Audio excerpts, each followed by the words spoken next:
দিয়ে একটা শুধু ডিম পারবো, খাইবো আর লেদাইবো। আর আমাদের দায়িত্ব হলো খালি পরিষ্কার করবো আর মুরগির ডিম সংগ্রহ করে বিক্রি করবো, টাকা নিবো, মোটামুটি টাকা কামাই করবো। ঠিক আছে, এই যে মানে এই লেয়ার মুরগির পরিস্থিতি। আপনারা যারা আছেন আসলে বেকার অবস্থায়, আমি মনে করি এই লেয়ার মুরগি ব্যবসাটা করে মানে খুবই লাভজনক আর কি একটা ব্যবসা, যেটা আর কি লস খুবই কম হয়, সবসময় লাভ।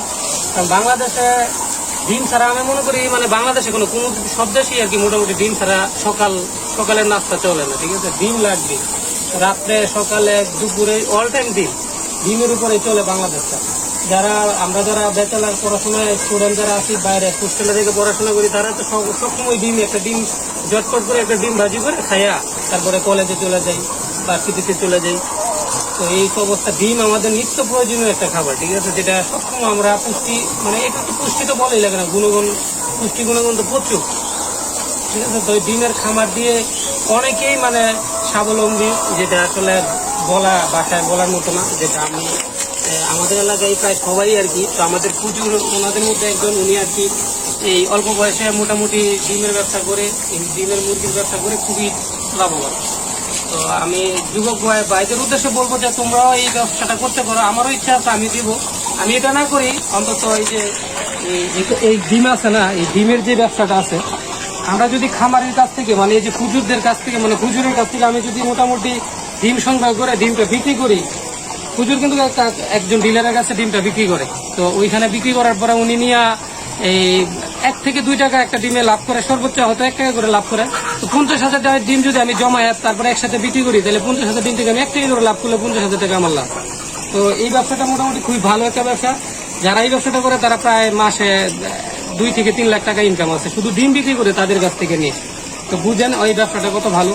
তো এটাও করা যায়, আমারও ইচ্ছা আছে, আমিও পাশাপাশি আমার ইচ্ছা আছে, এটা আমি করব, এই উদ্যোগটা নিব যে ডিম সংগ্রহ করব, বিভিন্ন খামারের কাছ থেকে ডিম সংগ্রহ করব, ডিম সংগ্রহ করে ওইটা আমি বাজারে বিক্রি করব। ঠিক আছে, মানে বিভিন্ন দোকানে সিল দেবো আর কি। তো 1 টাকা করে লাভ হলো, আমি মাসে 50,000 টাকা 50,000 ডিম জমাইতে বললে লাভ হয়। তো মোটামুটি এটা ভালো একটা ব্যবসা। তো দৌড়াদৌড়ি আছে, এটাই আর কিছু না। তো কিছু কষ্ট না করলে তো কিছু করা যাবে না। মোটা অঙ্কের টাকা হাতে গেলে কিছু দৌড়াদৌড়ি কষ্ট করতে হবে। এই যে আমি যা দেখলাম এটাতে যে কাজকর্ম করতে হয়, এগুলো মোটামুটি একটু কষ্ট আছে। সকালে আইসা প্রতিদিন একবার লেদা পরিষ্কার করতে হয়, মানে যে বল ত্যাগ করে এরা মানে খামারের যে মুরুখ তো প্রচুর, মানে সারাদিন বললাম না লেদা দিতেই আছে। দেখেন আপনাদেরকে একটা দেখাই, মানে পায়খানা এরা করতেই আছে।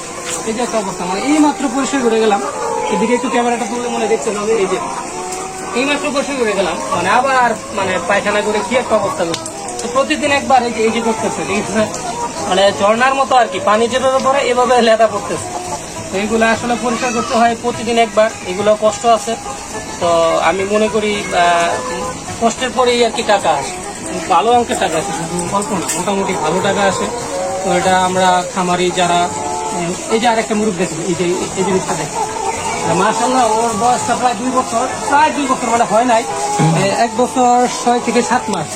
তো মুরগটা এটা হচ্ছে মুরগা, ঠিক না? এই মুরগা আসলে লাভ দিয়ে চলে যায়। এটা আমি তুলে নিতাম, মানে খুবই বড়, প্রায় 5 থেকে 6 কেজি ওজন হবে, তার থেকেও বেশি হতে পারে, আমি আন্দাজ করলাম যা। তো এটা এভাবেই থাকে, মানে এই খামটার উপরে বলে ঘুরে ঘুরে খায়। বাকি মুরগদেরকে আর কি ও দেখাশোনা করে, বলতে গেলে আর কি বাকিগুলো তো মহিলা মুরগ আর পুরুষ মুরগ, ও আর কি এটা দায়িত্বে আছে, ও দেখাশোনা করে। বাকি যে নেটের ফাঁক দিয়ে যে পাখিটাকে আসে খাবার খাইলায়, এটা ওইগুলো মানে তারা দেয়। ঠিক আছে, তো মোটামুটি এরকম একটা মুরগ বাইরে থাকা ভালো। মুরগা তো বাঘ দেয়, সকাল হলে প্রচুর বাঘ দেয় মুরগা, কিন্তু বাঘ দেয়, এগুলাই তেমন একটা বাঘ দেয় না, কিন্তু বউ বাঘ দেয় সকালে ভোরের বেলা। তো এটা খুব চমৎকার একটা বিষয়। এই মুরগাটা শখ করে পালা হয়েছে, এভাবে রাখা হয়েছে, শুধু শখ করে রাখছে, আর কিছু না। তো এই তো বিষয়। আর এই যে ডিম, এগুলা প্রতিদিন ওকে ডিম পাড়তে আছে, ডিমগুলা পরে করতে সংগ্রহ করা হয়, সংগ্রহ করে খুব যত্ন সহকারে সংগ্রহ করতে হয়।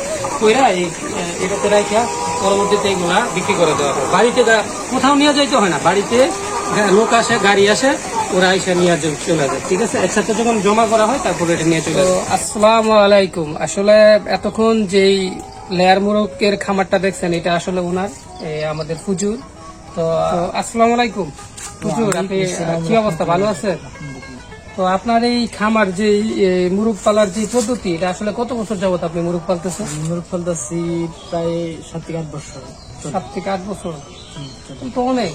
মাশাআল্লাহ, আপনি মুরগের ব্যবসা করে খুবই লাভবান নাকি, কি মনে করেন? মানে প্রথম জামানায় আমার প্রথম যে মুরগ পালি, প্রথম বেসের প্রথম যে বেসটা, এই বেসটা আপনার 40 সপ্তাহ 43 সপ্তাহের মতো গিয়া মানে মারি খেয়েছে। ও মানে লস গেছিল? প্রথম লস গেছিল, মানে ব্লাড ফ্লু নামক যে রোগটা, এই তো তারপরে থেকে আল্লাহর মেহরবানি আর কোন সময় রোগ লাগে না। মানে তারপরে আপনি ভেঙে পড়েন না, আপনি ওইটার পিছনে লাগিয়ে ছিলেন যে আপনি কাজ করতেছেন। আমি প্রথম থেকে আপনার নগদে পালতেছি, মানে ব্যবসাটা নগদে ক্যাশ টাকা। তো মোটামুটি এখন কি অবস্থা আপনার? কি রকম? আলহামদুলিল্লাহ ভালো, খুব ভালো না? তো আপনার কি প্ল্যান, মানে পরবর্তীতে কি করার ইচ্ছা? পরবর্তীতে আমার ইচ্ছা হলো আমি সামনে বাইরে চলে যাব, আর বাইরে থেকে এসে আমার নিয়ত আছে 5,000 মুরগির একটা ফার্ম দিব। তার মানে ব্যবসাটা আরো বড় করবেন যে এই কারণে, মানে দেশের বাইরে যাইতেছেন কাজেই, পরে ওইখান থেকে আইসে ওই ব্যবস্থাটা করবেন না? আপাতত এখন কতগুলা মুরগ আছে আপনার? এখন আপাতত আমার 1200 মুরগ আছে। 1200 মুরগ আছে। 1200 মুরগি প্রতিদিন কতগুলা ডিম পান? প্রতিদিন আপনার 900-র মতো ডিম পাই। 900-র মতো ডিম। তাহলে এখন বাজার দরও ভালো না? মানে এখন মুরগির বয়স হয়ে গেছে 80 সপ্তাহের মতো, মানে আস্তে আস্তে মুরগির বয়স যত বাড়তেছে, মানে আচ্ছা, তো হ্যাঁ বুঝছি। তাহলে আপনি একটু যদি আমাদের দর্শকের উদ্দেশ্যে বলতেন যে কিভাবে মুরগটা লালন পালন করতে হয়, একটু কিভাবে খাবার দেন বা কখন কি করতে হয় সারাদিনের মধ্যে? বাচ্চাটা হলো আপনার প্রথম একজন ডিলারের মাধ্যমে বা নিজে টাকা দিয়া ইয়ার কোম্পানিতে আমরা ডিলারের মাধ্যমে নিচ্ছি, ডিলারকে টাকা দিচ্ছি বাচ্চাটা নেওয়ার জন্য। মানে আমার বাচ্চাটা লোয়া ছিল হলো 16 টাকা করে। টাকাটা নাই বললাম, মানে বাচ্চাটা যখন যে দর থাকে তখন সেই দরে আর কি বাচ্চা নেবে। বাচ্চা নেওয়ার পরে এই খাঁচায় নিয়ে আসছেন কতদিন পরে? মানে আমার বাড়ির যে ফার্ম, এই ফার্মে আমি পালছি প্রায় 85 দিনের মতো পালছি। তারপরে ডিম পাড়ার উপযুক্ত হলে এখানে নিয়ে আসছেন। তো পালার পরে ওই জায়গায় আপনি ঠোঁট কাটছি। আচ্ছা, ঠোঁটকে নিজে হাতে কাটতে হয়? 85 দিন ঠোঁট কাটার পরে ওই জায়গায় রাখছি, আবার ওই জায়গায় ঠোঁট কাটার একটা ডোজ করাইছি। ডোজ করানোর পরে তারপরে নিয়ে আসছে এই খাঁচা নিয়ে আসছেন। নিয়ে আসার পরে কি ডিম পারে নাকি কিছু সময় নেই এখানে? এই 2 মাস যাওয়ার পরে 2 মাসে হ্যাঁ এক দুটা দেখা যায়। আচ্ছা, মানে আপনার এখন তাহলে মোটামুটি এখন কিভাবে খাবার দাবার কিভাবে দেন? এই সকালে ফজরের পরে সকালের খাবারটা দেন? সকালের খাবারটা দিই। আর দুপুরেরটা হলো আপনার 9টা বা 11টার ভিতর দিতে হয় দুপুরের খাবারটা। তারপরে আবার বিকালে দিতে হয়? বিকালে দিতে হয় 3টা। সারা রাত্রে কি খাবার চলে নাকি লাইট অফ করে রাখেন? সারা বলতে সন্ধ্যার টাইমে বাতি দিই, সন্ধ্যার টাইম বাতিটা চলে আপনার 10টা পর্যন্ত, তারপরে লাইট অফ। তারপরে আবার ভোরেও দেয়, আমি ফজরের পরে দিই। মানে খাবার যখন দেয় তখন শুধু খাবার দেন। আর সকালে পরিষ্কার করে দেন তো মনে হয় না? সকালে করি, মানে সবসময় সকালে করি না, 9টা-10টার দিকে। 9টা-10টার দিকে দুপুরের খাবারের টাইমে অবস্থা আছে। শীতকালে সাধারণত 2 বেলা ঘর পরিষ্কার করতে হয়, 2 বেলা করলে বেশি ভালো। গরমকালে মানে 2 বেলা যদি করে তাহলে মানে বেশি ভালো। আর যে মেডিসিন গুলা, যে ওষুধ গুলা নেন, এগুলা ডাক্তারের পরামর্শ নিয়ে নেওয়া ভালো। যেই ডোজগুলো করা হয় ঠান্ডার, সালমোনেলার, তারপরে আপনার এই ভ্যাকসিন, এগুলো সব ডাক্তারের পরামর্শ নিলে খুব ভালো। ঠিক আছে, আপনারা আশা করি কিছুটা হলেও বুঝতে পারছেন উনি কিভাবে বলছে। আর আমি যা বুঝলাম আর কি, যে এটা আসলে ঠান্ডা জায়গায় করলে সবচেয়ে ভালো, ঠিক না? ঠান্ডা জায়গায় করলে, পর্যাপ্ত জায়গা নিয়ে ঠান্ডা জায়গায় করতে হবে, যে যেখানে মানে ইঁদুর, পোকামাকড়, ক্ষতিকারক পোকামাকড়, মানে যাতে কোনো মুরগির ক্ষতি না করতে পারে। যেরকম আপনার যদি ইঁদুর থাকে তাহলে দেখা যাচ্ছে আপনার খাবার আছে না, খাবারের মধ্যে ইয়ে করে, এই পায়খানা করে। ইঁদুরের লেদা কিন্তু বিষাক্ত, আর এই লেদাটা খাইলে মুরগি তারপরে আপনার সালমোনেলার সমস্যা, মুরগ মরবে। ঠিক আছে, এইগুলো মানে এরকম জায়গায় করতে হবে, নিরাপদ জায়গা, যেখানে আসলে প্রাণী জাতীয় হিংস্র প্রাণী যা আছে এগুলো যেন আক্রমণ না করতে পারে।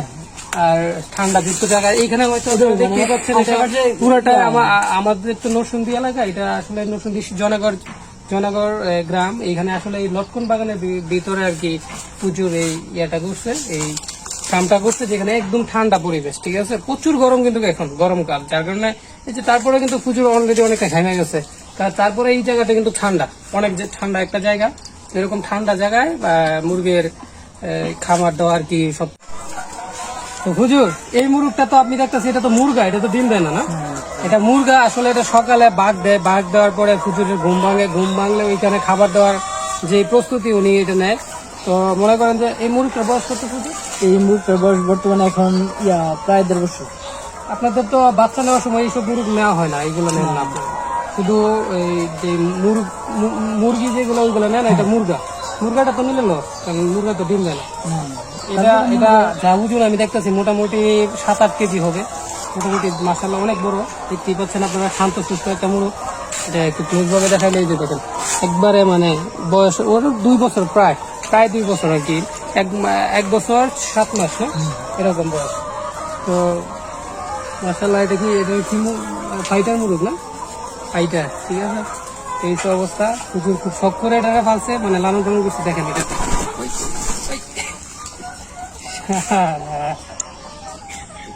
এই চুলগুলো দেখি অস্থির, বাহ বাহ, দেখেন ছাইড়ে দিলে চলে যাবে না, পুরো দাদা না। এই তো অবস্থা, এটা নখগুলো হিংস্র নখ, ঠিক আছে। এগুলো দিয়া খামসা দিলে হয়তো রক্ত বার হয়ে যাবে, মারাত্মক অবস্থা হয়ে যাবে। এই তো অবস্থা।